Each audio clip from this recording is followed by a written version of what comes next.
Tomorrow night's preseason game against the Jets, and we're still waiting to see who head coach Todd Bowles will name as his starting quarterback week 1. Our Kevin Lewis here tonight with why we'll have to wait at least another game before getting that answer. As scheduled, quarterback Kyle Trask will start tomorrow night against the Jets, with Baker Mayfield and John Wolford backing up. It doesn't sound like Bucs head coach Todd Bowles is in any rush to name a starter during the preseason. When it's time, we'll make it. I don't have a set time to make it. I'm comfortable where we're at on both sides, so we'll make it and discuss it and see how the game goes, and we'll see what the last game looks like.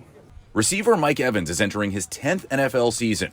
He's a fan of Mayfield and Trask. He just doesn't know who will be starting yet.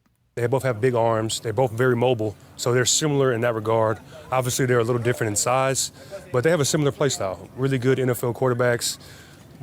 We want to know who the starter is going to be, soon, so we can just keep, working and they can take control of the offense. Fellow receiver Chris Godwin says there's an air of optimism on offense because the scheme itself will allow either quarterback to be successful. I like what Coach Canales is putting together, and it's really cool to see these guys get going after it. It's a lot of complex things that happen in the midst of a football game, and I think those are two very capable guys of making it shake. Instead of the regular season inactive list, the preseason has a players not expected to play list, which was long last week and could be pretty lengthy tomorrow. Unless they're injured, they're status quo and they'll play accordingly.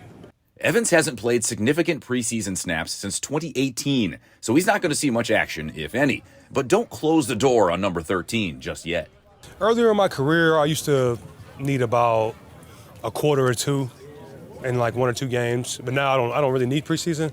But if I'm asked to play, this week or next week, a drive or two, I can play. The Bucs and Jets kick off from MetLife Stadium tomorrow night at 7:30.